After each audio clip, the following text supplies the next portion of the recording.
một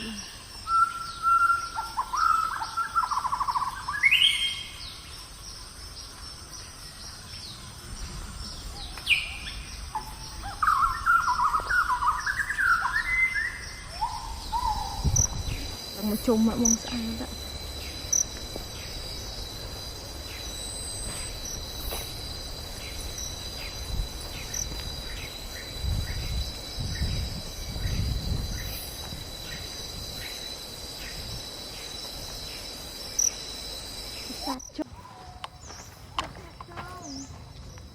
ឥឡូវនេះយើងដល់ប្រាសាទជោមហើយ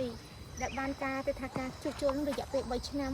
ទៅបានរួចរាល់ជាស្រេចប្រាសាទជោមនេះគឺនៅក្នុងប្រាសាទព្រះពិធូបន្ទាប់ពីនាងខ្ញុំបានទស្សនានៅប្រាសាទកោសក់រួចហើយឥឡូវនេះយើងបន្តទៅទស្សនាប្រាសាទជោមទៀតចាតោះឥឡូវយើងទៅមើលសំណង់ថ្មីដែលបានកសាងតើស្រស់ស្អាតបែបម្ចាស់ថ្លៃអើយស្អាតណាស់ប្រាសាទជោមងើបឈរឡើងវិញក្រោយពីអ្នកជំនាញបញ្ចប់ការជួសជុលទាំងស្រុងចាប់ពុកម៉ែបងប្អូននៅក្រុងសៀមរាបគិតចាំងពីខែធ្នូឆ្នាំ2025នេះគម្រោងជួសជុលប្រាសាទជោមដែលមានទីតាំងស្ថិតនៅក្នុងក្រុងអង្គរធំត្រូវបានអ្នកជំនាញជួសជុលរួចជាស្ថាពរពិតជាស្រស់ស្អាតខ្លាំងណាស់គឺថ្មនេះគឺគេយកថ្មចាស់ទេប៉ុន្តែយកមកឈូសយ៉ាងស្អាតចាឲ្យដងរៀបឡើងវិញអញ្ញាធរជាតិអប្សរាបានឲ្យដឹងថានៅព្រឹកថ្ងៃទី17ធ្នូនេះថាប្រាសាទជោមជាប្រាសាទមួយក្នុងចំណោមប្រាសាទព្រះពិធូគ្រប់ត្រូវបានទីភ្នាក់ងារបេតិកភណ្ឌនិងវប្បធម៌កូរ៉េសហការជាមួយនឹងក្រុមអ្នកជំនាញនៃអញ្ញាធរជាតិអប្សរាចាប់ផ្ដើមជួសជុលតាំងពីឆ្នាំ2019យ៉ាងណាគិតមកត្រឹមខែធ្នូនេះប្រាសាទជោមបានបញ្ចប់ការជួសជុលទាំងស្រុងហើយដោយលោកអ៊ីអូជីនគីយ៉ុងដែលលោកជាស្ថាបត្យករនិងជាប្រធានគម្រោងនៃការជួសជុលនិងអភិរក្សប្រលានជលដំរី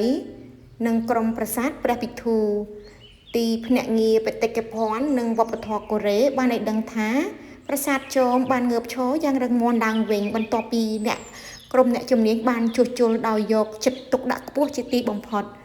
ឥឡូវនេះខ្ញុំរំភើបណាស់បានមកដល់ប្រាសាទជោមនៅការជួសជុលជាថ្មីតែបើតាមអប្សរាអញ្ញាធរជាតិអប្សរាលោកនិយាយថាគឺជាថ្មចាស់ដែលគេឈូសយ៉ាងស្អាតហើយគឺរៀបចំដំឡើងខ្សែជាថ្មី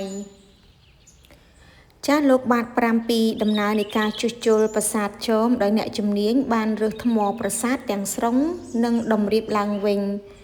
ហើយការរៀបឡើងវិញនេះគឺគេបន្ថែមថ្មដែលបានរកឃើញនៅជុំវិញប្រាសាទសរុបចំនួន113ដុំដាក់នៅទីតាំងដើមវិញចាអ្នកជំនាញកូរ៉េបានបង្ហាញក្តីរំភើប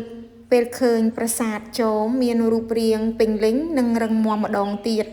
ហើយលោករំពឹងថាឆាប់ៗនេះភ្ញៀវទេសចរជាតិនិងអន្តរជាតិនឹងបានមកទស្សនាប្រាសាទនេះឡើងវិញចាសសូមជម្រាបថាមុនជួសជុលប្រាសាទជោមមានស្ថានភាពទ្រុឌទ្រោមខ្លាំងណាស់ដោយសារតែអាយុកាលនៃសំណង់ដោយសារតែកត្តាធម្មជាតិនិងឫសឈើចាក់បំបែករចនាសម្ព័ន្ធនៃប្រាសាទរហូតដល់គ្រឹះក្រោមជាហេតុធ្វើឲ្យដីគ្រឹះចុះខ្សោយនិងស្រុតចុះដោយសារតែភាពចំណាស់នៃប្រាសាទហើយក្រុមប្រាសាទព្រះពិធូគ្រប់នេះគឺកសាងឡើងដោយស្ដេចខុសគ្នាចាទាំងអស់នោះគឺមានប្រាសាទចំនួនដល់ទៅ5ចាមាននៅប្រាសាទកោសក់បន្ទាប់មកគឺមាននៅប្រាសាទជោមបន្ទាប់មកទៀតគឺប្រាសាទតាទួតហើយនឹងប្រាសាទដូនមៀនិងប្រាសាទសណ្ដកយក្ស